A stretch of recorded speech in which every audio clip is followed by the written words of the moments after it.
나를 지으신 이가 하나님 나를 부르신 이가 하나님 나를 보내시리라 하나님 나의 나 된 것은 다 하나님은 해라 나의 달려갈 길 나가도록 나의 마지막 호흡 다하도록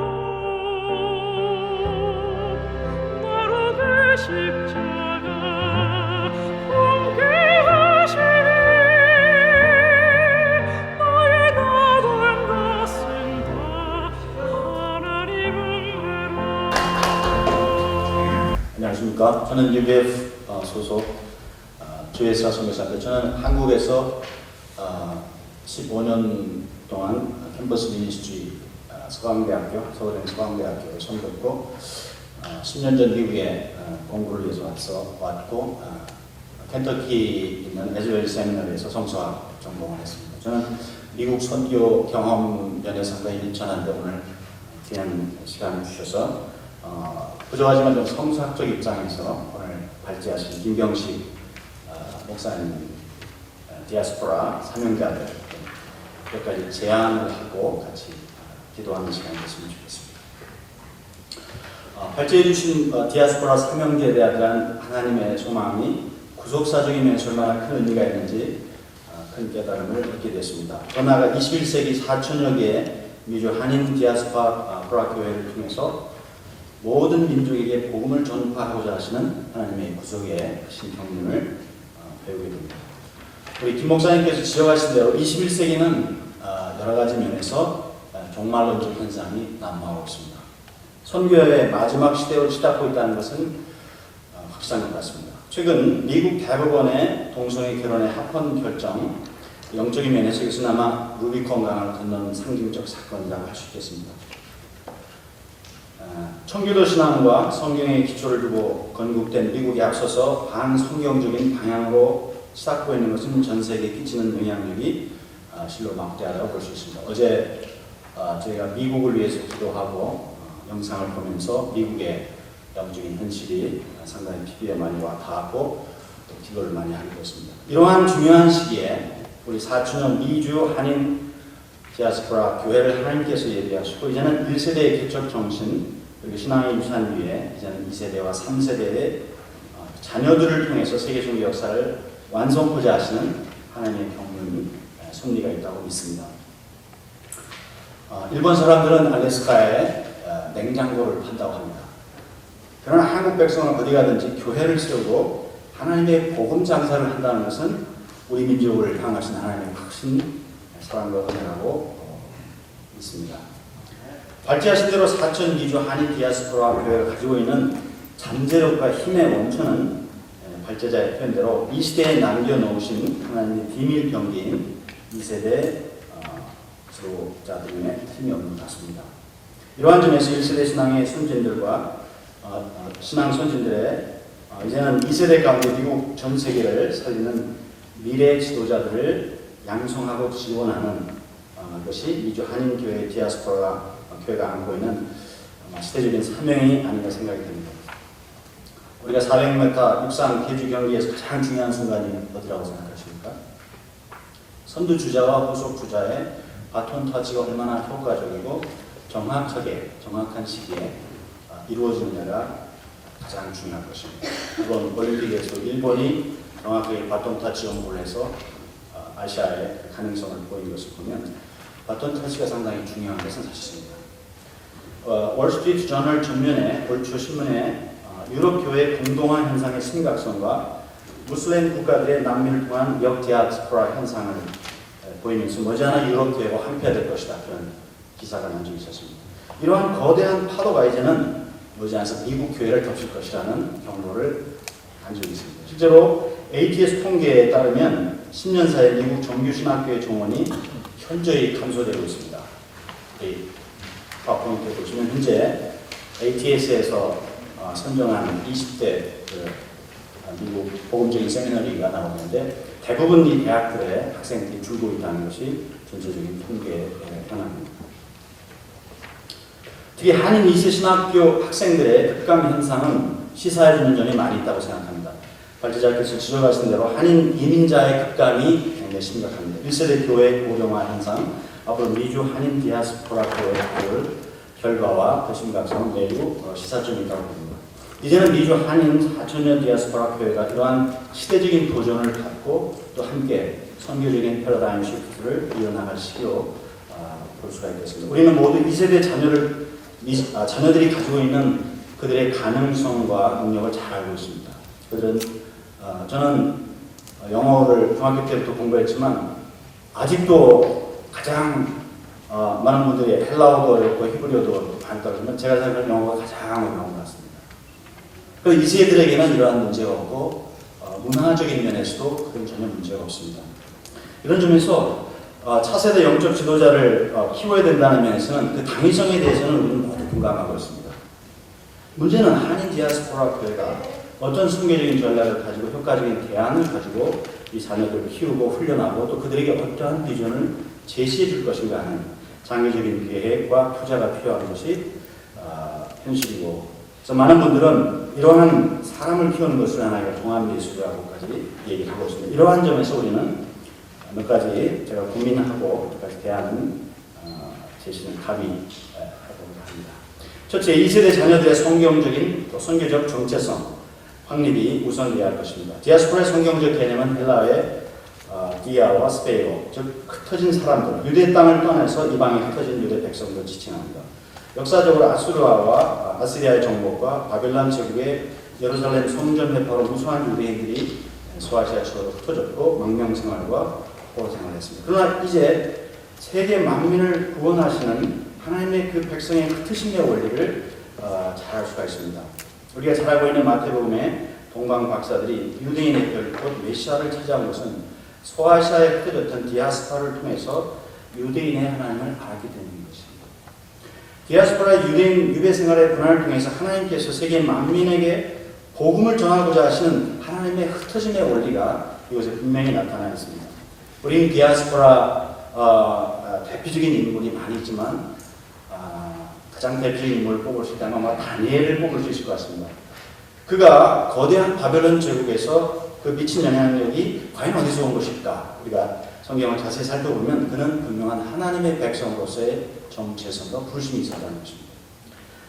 저는 예레미야서 29장 4절 가지고 7절 말씀에 나타나 있는 하나님의 그 디아스포라에 대한 그 정체성의 문제가 가장 선명하게 나타나 있다는 생각이 듭니다. 만군의 여호와 이스라엘 하나님, 내가 예루살렘에서 바벨론으로 사로잡혀 가게 한 모든 포로에게 이같이 이르노라. 너희는 집을 짓고 거기 거하여 전원을 만들고 그 열매를 먹으라. 아내를 취하여 자녀를 생산하고 너희 아들로 아내를 취하며 너희 딸로 남편을 맞아 그들로 자녀를 생산케 하여 너희를 보고서 번성하고 세잔하지 않게 하라. 너희는 내가 사로잡혀 가게 한 성읍에 평안하게 힘쓰고 위하여 여호와께 기도하라. 하나님은 바벨론 포로가 된 유대인들에게 포로 생활의 괴로움을 위로하지 않으셨습니다. 오히려 제사장으로서 그들에게 기도하라. 그리고 생육하고 번성해서 하나님께서 너희에게 보내주신 하나님의 사명주를 여기라고 명령하는 것을 볼 수 있습니다. 우리는 창세기 1장 28절 말씀에 생육하고 번성하여 땅에 충만하는 말씀과 단어가 동일한 것을 볼 수 있습니다. 오늘날 2세대에 우리를 지칭할 때 밀레니얼 제너레이션이라고 보는 분도 있고 리치 피플 혹은 emerging adults 보는데 보통 18세에서 29세를 이 밀레니얼 제너레이션으로 보고 있습니다. 혹시 여러분 이 빵을 보신 적 있으십니까? 이게 미국에서 젊은이들이 많이 먹는 트윈키라는 노란 빵인데, 트윈키는 겉은 노란색 빵이지만 그 속은 흰색 크림이 가득한 빵입니다. 많은 2세들이 이렇게 얘기합니다. 우리는 겉은 한국인으로서 옐로우지만 그 내면은 미국 백인 사회의 사고방식과 문화로 가득해서 한국인도 미국인도 아닌 트윈키 같은 존재다 하는 동감을 자주 하는 것을 들었습니다. 일례로 1세대가 나이와 권위의식 중심 혹은 옳고 그름을 따진 세대라면 2세대는 능력 중심, 관계 중심, 감성 중심의 세대입니다. 화성에서 온 남자, 금성에서 온 여자라는 책이 있는데 이것은 아마 결혼에 관한 문제를 다루는데 세대 차이도 이와 같은 것 같습니다. 엄청난 세대 차이가 있습니다. 보시면은 화보를 이렇게 보시면 보통 사회학자들은 지금 세대 5개로 구분하고 있습니다. 그래서 사일런트 제너레이션, 베이비붐 제너레이션, 엑스 제너레이션, 그 다음에 올더 밀레니엄이 있고 그 다음에 영더 밀레니엄까지 구분을 하고 있습니다. 그러면 1세대와 지금 밀레니엄 제너레이션 사이의 그 세대 차이는 엄청나다고 볼 수가 있습니다.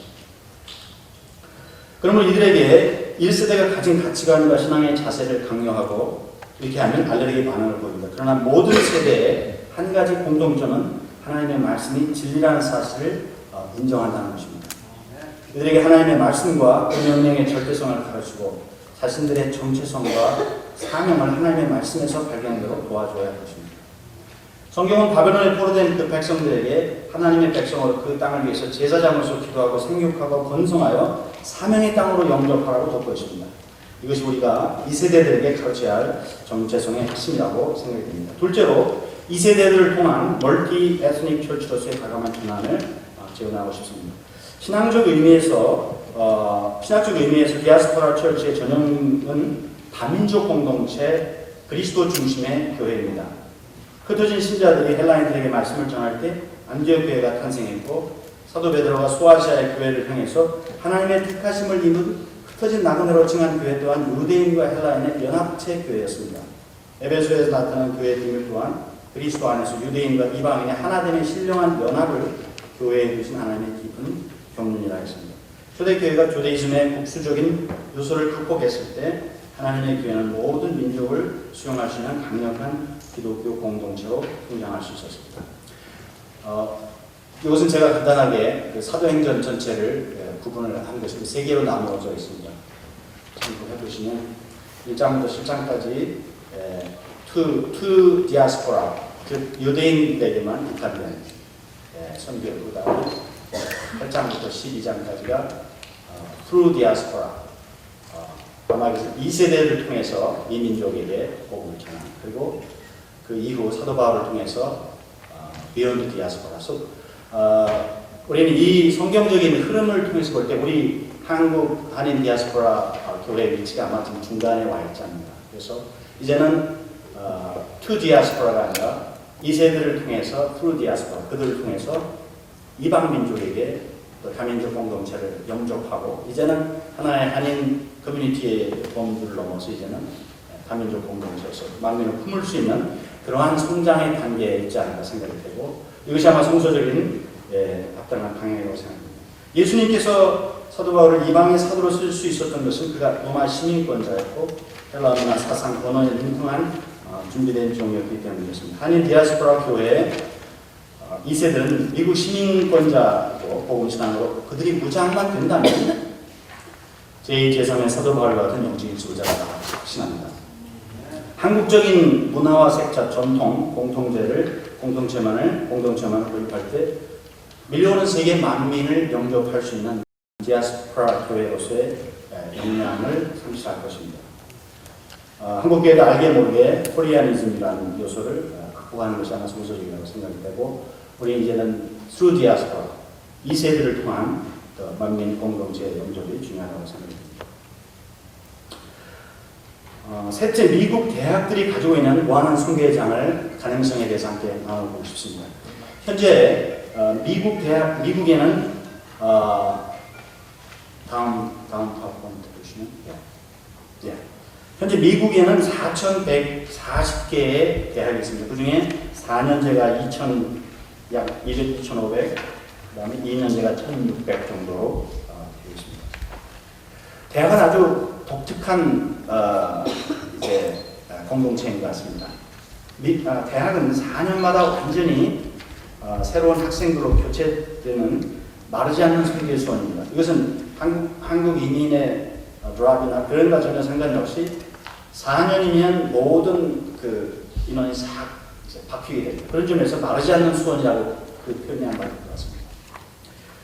뿐만 아니라 현재 전 세계에서 110만 명 바라는 인재들이 미국 대학으로 몰려오고 있습니다. 아까 우리 김경식 목사님께서 말씀 잘 해주셨고, 그 그래프를 보시면 2000년대하고 지금 2015년까지 보면 국제 인터내셔널 스튜던트 그 학생들의 입학 비율이 아주 급속도로 굉장히 급컵으로 상승하고 있습니다. 그리고 물론 이제 단연 중국과 인도 가장 많지만 모슬렘권에서도 지금 이제 탑10 보시면 그 복음이 들어가기 어려운 그런 지역에서 많은 그 학생들이 급속도로 오고 있습니다. 이들의 반 이상이 학위를 마치고 제3세계 국가나 복음이 전파되기 어려운 이슬람 국가로 돌아가서 영향력인 인물이 됩니다. 이제까지는 소위 말한 가는 선교의 모델, 도널드 맥카브라는 랄프 윈터가 주장하는 가는 선교의 모델에서 이제는 here and now, 힘펜용, 즉 전 세계에서 미국에서 몰려오는 제4의 물결의 한복판에서 이들을 선교하고 파송하는 새로운 선교의 모델장인 우리 호성기 목사님께서 말씀하신 제4의 물결, 크게 동감하고 있습니다. 이것이 새로운 오늘날 선교학자들이 주장하는 선교의 모델입니다. 지난주에 텍사스 댈러스에서 EMS, 미국의 유수한 선교학자들이 모여서 하는 컨퍼런스 참석했는데 거기서도 가장 큰 주제, 현재 미국 현대 신학의 중심은 디아스포라 선교, 누가 선교사인가, 선교사의 정체성과 그다음에 디아스포라의 선교를 어떻게 할까. 이제는 여기가 현장이라는 것이죠. 우리 오르기 목사님 말씀대로 히어레나 여기가 선교 현장이기 때문에 이것을 어떻게 미국 교회가 대처를 할 것이고 선교 정책을 할 것인가가 가장 큰 주제였습니다. 이것을 마치 사도행전 2장 천하 각국에서 예루살렘 모인 사람들에게 베드로를 통해서 복음을 전하심으로 일시적으로 전 세계에 복음이 확산되게 하시는 오순절 성령의 역사처럼 미국 대학은 현대판 사도행전 2장의 역사가 재현될 수 있는 하나님의 선교의 장이라고 믿습니다. 미주 한인 4주년 디아스포라 교회 사명 동안 역량 있는 2세대 지도자들을 양성해서 미국 대학에 주신 하나님의 선교를 섬기는 것이 하나님의 경륜이 아닌가 생각이 듭니다. 영국 복음주의 신학자 존 스타트는 급변하는 세상 변하지 않는 복음이라는 유명한 책을 썼는데 이분은 이 책에서 세상은 하루와 다르게 변하고 있지만 교회는 시대의 흐름과 변화에 가장 늦게 대응한다는 것입니다. 커피 안 한 이분도 오늘날 이 시대를 신유목시대, 뉴 노매드 이어라고 규정을 하고 있습니다. 교회는 이 시대의 흐름, 포스트 모더니즘의 거대한 물결과 무슬림 이민자들 통한 역디아스포라 그리고 곳곳에서 일어나고 있는 종말 원적 현상들에 대해서 민감하게 반응하고 또 하나님의 교회를 독치고 그 영향력을 기독교 복음 신앙으로 긍정할 수 있어야 합니다. 그렇지 않으면 세속의 물결이 하나님의 교회를 독치고 그 영향력을 발휘하는 것은 시간 문제가 될 것입니다. 넷째로 준비된 한인 디아스포라 교회의 2세들이 감당할 독립지구의 Great Awakening Movement의 불시 역할을 한번 제안을 해보고 싶습니다. 현재 미국 교회는 20세기에 보내는 선교의 모델에서 이제는 전 세계에서 몰려오는 이민자들 선교하는 히어레나, 즉 제4의 물결로 전환이 되고 있습니다. 이것은 아마 거스릴 수 없는 큰 대세인 것은 확실합니다. 그러나 동시에 우리는 미국 교회가 일으켜왔던 Great Awakening Movement, 영적 대각성 복음 운동에 주목을 하고 또 이것을 함께 이끌어갈 시대적인 사명이지 않을까 생각이 듭니다. 미국 교회가 가지고 있는 잠재적인 전통적 신앙의 힘과 영향력은 아주 강력합니다. 물론 미국의 교회가 수적인 면에서 또 영성 면에서 디클라인하고 있는 것은 사실입니다. 그러나 미국 교회가 가지고 있는 전통적인 그 영향력과 복음 신앙은 우리가 절대로 무시할 수가 없습니다. 몇 가지 어웨이크닝 무브먼트에 대한 파워포인트 말씀드리는데 이것은 현재 미국에서 18세기 이후에 21세기까지 있었던 복음주의 영적 대각성 운동은 약 3차 정도로 보고 있습니다. 1차는 18세기 초에 미국의 유럽의 계몽주의 사상이 반입되면서 미국 그 복음주의 신앙이 굉장히 기초부터 흔들릴 때 이때 조나단 에드워드와 영국의 조지 피트필드 통해서 강력한 부흥운동이 1차 있었습니다. 그리고 2차가 보통 1800년에서 1840년, 우리가 통제 19세기 초에 이때도 유럽의 그 계몽주의 철학 영향으로 미국 교회가 정체되고 흔들렸을 때 그때 찰스 피니라고 하는 거대한 그 부흥 운동 같은 미군을 통한 미국 중부와 또 동부를 통한 부흥운동이 있었습니다. 3차 부흥운동은 학자들마다 좀 견해가 다르지만 1875년이나 1947년에 써 있었던 미국 대학과 사회 전반에 일어났었던 거대한 부흥운동입니다. 특히 3차 부흥운동의 영향력은 한국 교회에 미친 영향력은 거대한 것입니다. 시간 제한 때문에 자세히 말씀을 드릴 수 없지만 미국이 가지고 있는 1, 2, 3차 대부흥운동은 마치 사인 커브와 같습니다. 미국 교회는 사회적 사상적인 타락의 시기를 거칠 때마다 약 70년 주기로 사인 커브를 그리듯이 하나님께서 거대한 영적 부흥운동을 일으키셨습니다. 그리고 전 세계를 향해서 대제사장 나라로 쓰신 신앙적 전통 잠재력을 가지고 있습니다. 오늘날 제3차 영적 대각성 운동이 일어난 지 약 70년 시간이 지났고 사회적 사상적으로 미국은 하락세와 침체기를 걷고 있습니다. 여러 가지 면에서 미국 사회와 교회는 영적인 암흑기를 거치고 있습니다. 그러나 이 시기야말로 다시 한번 거대한 대각성의 불씨가 새롭게 타오를 수 있는 제4차 영적 대각성의 운동의 시기로 우리는 믿고 기도할 수가 있을 것 같습니다. 사도행전 11장의 선교의 교회의 모델이 된 안디옥 교회의 탄생은 유대인들로서 헬라인들에게 과감하게 복음을 전파할 때 하나님께서 오직 성령의 역사로 이루신 복음의 역사였습니다.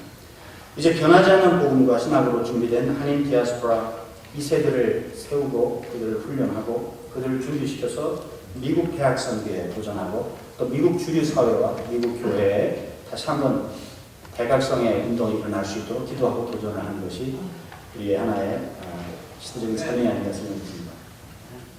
마지막으로 장기적 관점에서 한인 디아스포라 교회를 섬길 수 있는 역량 있는 2세, 3세 신학자의 양성이 필요하다고 생각이 듭니다. 어느 시대나 교회가 가지고 있는 영적인 신앙의 열정과 헌신은 영구적일 수가 없습니다. 항상 부침이 있고 반복해왔습니다. 이는 교회의 영성과 신앙과 함께 신학적인 배경과 바탕과 교리적인 뒷받침이 강화될 때 건강하고 능력 있는 교회로서의 역량을 발휘할 수가 있습니다. 중세 교회의 영성의 대표적인 교회였던 프란시스 스토에와 신학적인 연구와 학교를 통한 베네딕트 스토에가 함께 공존을 했고 실제로 베네딕트 스토에가 가지고 있는 영향력이 더 컸고 오해 같은 것을 볼 수 있습니다. 유대 디아스포라 시기의 다니엘과 파일로 그리고 사도 바울과 같은 위대한 신학자의 탄생은 하나님의 교회를 견고하고 영향력 있는 공동체로 세워나갔습니다. 이제 한인 디아스포라 교회의 역사의 길이만큼 역량 있는 차세대 신학자, 성경학자의 양성은 당장 한인 디아스포라 교회의 견고한 버팀목이 되리라고 생각합니다. 저는 빌립보서 3장 20절 말씀을 가지고 결론을 짓고자 합니다. 우리는 디아스포라 선교사로서 미국과 북미 지역을 돌고 있습니다. 그러나 근본적으로 우리의 부르심은 우리의 신인권은 하늘에 있고 또 이것을 향해서 우리가 하나님께서 주신 때까지 사명을 가지고 디아스포라 선교를 섬길 수 있으면 좋겠습니다. 감사합니다.